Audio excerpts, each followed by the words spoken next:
Hey there, what's up guys? Daily here from GamersPlatoon, and guess what? We are checking out Skyrim today in the Armory, if you can't already tell by the epic score in the background, the cool floaty dragon symbol. This is probably one of the best RPG single-player games that I have played in quite some time. This is the 5th installment of the Elder Scrolls series, and it is by far one that stands alone.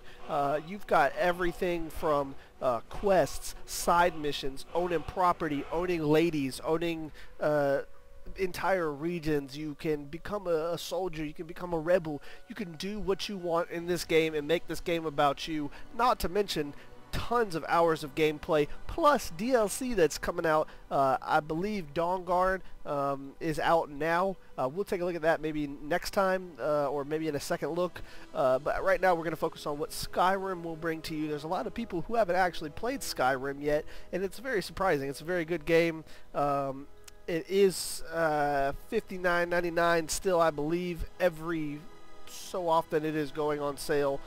So make sure you check out Skyrim. Tons of user-made content as well, free modifications for the game, all sorts, where you can take your clothes off, you can add more weapons to the game, you can add more characters to the game, you can add more quests, whatever you want to do with this game. The guys at Bethesda have made it available to you. However, there is no featured content within the main menu, so we're going to hop straight in game and show you what it looks like, how it's played, some of the dynamics of it, and show you why it's a good game. So we'll hop right in now and we'll catch you there.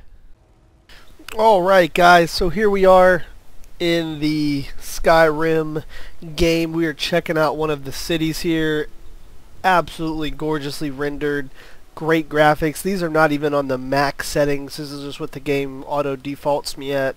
I have a lot of room to play with the graphics, adding dynamic shadows and that kind of stuff, but by default I always have my games like this just so I can get in here and tweak and see, you know, exactly what my card can handle. This game is currently running at 80 frames a second while I'm recording with Fraps, so it's just absolutely gorgeous.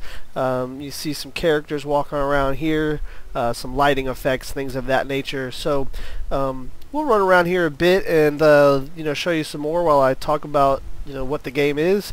And as I said before, it is a single-player role-playing game. There's a story to be done here, and starting up there in that big castle is where I would go to start the main story. However, I am not going to do that. I'm going to show you one of the neat features. You'll see here I'm going to arm myself. I have my sword and my shield out, and you control the sword and the shield via the left and right mouse buttons independently. You control the hands in this game. It's it needs to be made very clear that you control the hands in the game rather than the weapons themselves. You see, I'll swing my right hand here, and my left hand does nothing. However, if I hold down my left hand button, I will ready my shield, and I can attack with the shield that way as well. You know, doing all sorts of combinations like that. If I press the key here, we can access the inventory and see just, you know, some of the things available in Skyrim. Let's go ahead and show you the dual-handed weapons. As I said, controlling each one independently, controlling left and right, using both. Can be done with a click of a button. I'm not exactly sure what button it is, but there we go. You just hold them down at the same time.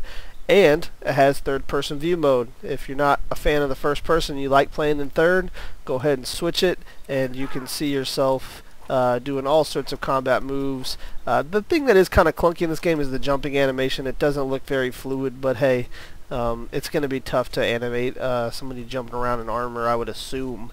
But yeah, you have the first and third person view modes.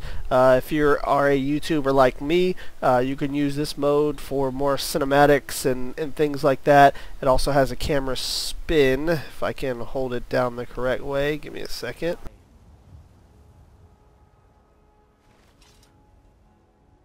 There we go. We can spin the camera right around, get a look at our Harley from Epic Mealtime character that I made for this. Harley, if you ever watch this, this is you, dude.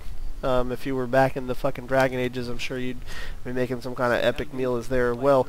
But moving on, all sorts of stuff you can do in this game: hunting, gathering, all of that kind of stuff, all features of the game. Talking with people as well is a big thing in the game. You can communicate with just about any character in the game. Sometimes I miss the soldier's life. You see, you can speak here based on dialogue options. Depending on what you choose will affect people's outlook on you, your reputation within the certain city and things like that. So it's a very dynamic game as far as you know, what you can do and what you can learn within the game. Each player character kind of has their own you know, life going on. So you see this guy here, he's got some kind of issue where he's lost his family sword. You'll see here you can cook different items here based on what you know as far as your cooking skills and things like that. So it is pretty neat. Here's a merchant. You can purchase different things from different merchants. Looks like this guy is doing hunting supplies, bows, arrows, that kind of stuff. Full physics within this part of the game as well. You know, you can mess up tables if you want. Oop, I just stole something. But it's okay, because the guards will come in here and arrest me quite soon. And there he is to arrest me. And they all sound like Arnold Schwarzenegger. So I'm actually going to go to jail just to show you guys that there's a jail in the game. If you get caught stealing stuff, killing people, you will go to jail. Once you're in jail, you must either serve your time, or well, hey, that guy died. Or if you don't want to serve your time, you can try to break out. You get one free lockpick to try and lockpick this door. And I'm not going to do it because there's no way I'm going to get this. This is an adept lock, and I don't have the required skills to do that. I have a brand new character. But if you choose to serve your time, you will lose valuable attribute points that you gain from leveling up and things like that, and you'll have to earn them back. So you want to be careful about what you do and how much time you spend in jail. But other than that, we're going to come back and show you some of the combat in just a few minutes. Alright guys, checking out our next feature is the Skyrim Map. You'll see it is quite expansive, covers a lot of ground, and it's pretty cool to look at. It's in a 3D-esque kind of map, you know, where you can see all the terrain features and things like that. You can move around it, you can zoom up and down, you have the different towns all over the map. I only have a few unlocked at the moment, but you know, you can see the map here is quite large. Not as big as the original Elder Scrolls 4 map, but it rivals that as far as what there is to do here. It does offer some good things with it as well. Any type of journal or quest that you have will pop up. You see here you can set custom destinations where you like, as well as see your current objectives, which is this one right here for me, retrieving the Dragonstone. And yeah, so it has some neat things for you to access and some neat things for you to use to kind of make your roam around Skyrim an easy one. So as said before, we'll hop back when we have some combat. On our way to find some quite awesome combat, we came across one of the neat features of in-game, and that is free roaming NPCs. And yes, he does look tall, and that's because he's a giant, and he does not like me, and he will more than likely try to kill me if I get too close. But for you guys, I'm going to press my luck and see how close I can get. Oh, okay, he's pulled his weapon out, so yeah, he sees me, and I see him. You can kill these giants and claim their treasure if you think that you are strong enough to do so. However, I do not, so I'm going to run away and come back when I have actual combat. Alright, ladies and gentlemen, if I'm not mistaken, we should be coming up on some combat here, just up these steps. And I'm going to show you a few different angles of combat. I'm going to start out in the first person, then switch to third, and then show you some magic. Yeah, there's magic in here for you nerds. Alright, so here we go. Here's one. I'm going to try and hit this guy just a bit. See, I'm getting hit by both guys here. a feature that I like. Some games they baby you, and if one guy's attacking you, the other guy cannot. However, in this game, it's pretty much says "fuck you." We're gonna attack you with everything that we can, and that's what's going on now.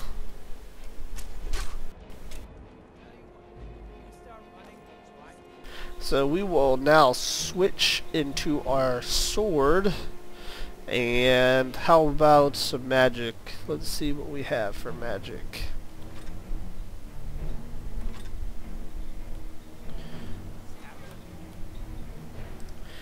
Got healing, so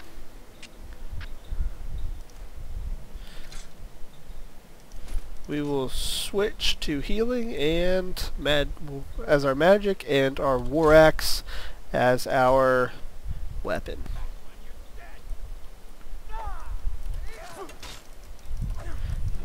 So we'll do a little more third-person combat here.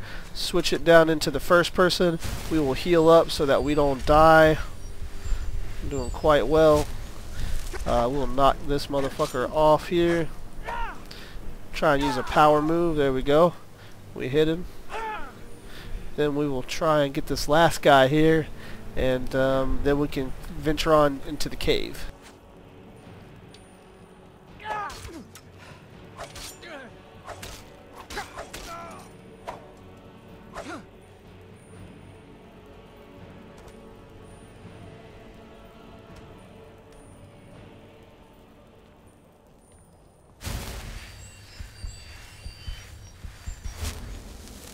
For those of you who like a more stealthy gameplay, you can see here that I am sneaking up behind these stupid motherfuckers, and I'm gonna attempt to hit them in the back and cause critical damage from my sneak.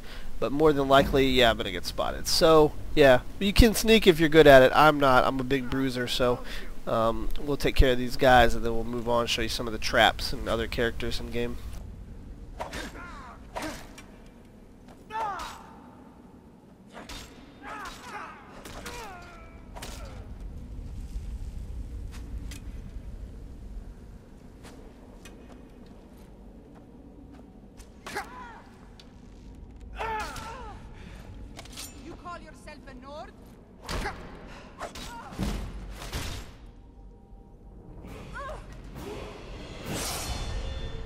So here we have the level up screen, guys, and this is where you can level your character, kind of improve on what you are, who you are, and what you kind of do. You'll see there's a ton of main skills here to look through. It does it through the stars to kind of be, I don't know, cool, I guess. But you can choose different talents between archery, two-handed swords, your smithing, all the kind of stuff here. There's tons of stuff to choose from. We'll go ahead and level up our we'll go ahead and level up our block since I'm more of a shield-bearing guy. So we'll go into the block here. Then you choose the constellation that you want to increase, and they all cost your level up points. So we'll go ahead and put one into shield wall, and there we go. Now we are level 2, and we can exit this. And as I said, it does it based on, you know, the guy looking up into the stars. So when you pull up your menu, you can pull up your skills. He'll look up into the stars and, you know, see his I don't know, it's kind of gay, but whatever. They like what they like. So we're going to come down here and look at some of the traps in the game, some of the neat features. In addition to some of the other features of the game, there's a full in-game library of books that you can read. If you're into reading and that kind of stuff, then by all means pick up a book in this game and read it, and you can learn this guy's going to get hit by one of the traps I was talking about. So we'll let him pull the lever, and yeah, he didn't do it right, and he just got fucked up. So yeah, so there's a trap here. Easy to figure out. You have 3 stones here. You match the picture on the stone to the pictures depicted in the mouth.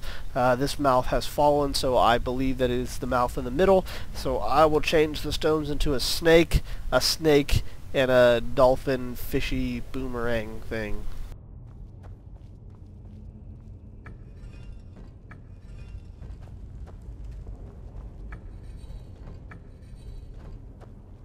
and hopefully I don't die. Check that out, I didn't.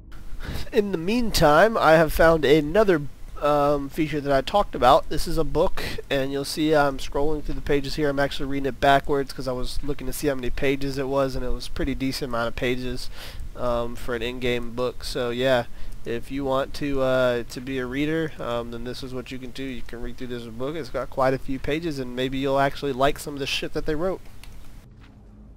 Alright guys, before we close out, wanted to do one more cool thing, show you guys some of the horse riding in the game. I don't own that horse, but I'm going to take it anyways and ride it around. So just to kind of conclude before I do that, yeah, this game, you've seen the graphics, you've seen some of the gameplay, you've seen some of the fighting, you've seen some of the houses. You can own those houses in that city that we were at. You know, it's pretty cool. You can do whatever you want here. You can get one of those houses up in that village, live there, get married, buy clothes, buy armor, buy weapons, steal this horse and ride it the fuck out of here. Kind of escape. Here we go. Horse kind of jumps around. You can own your own horses, own your own stable. They just added mounted combat, as you can see. You can now fight on the horseback, which was not a feature originally implemented within the game. Pretty cool stuff. So Skyrim is yours. Roam around the world, figure out what you want to do, and be what you want to be, and fight dragons. That's the main thing about Skyrim, is fighting big ass dragons. So if you find the dragons, then by all means fight them, and we'll see you guys next time in the Armory.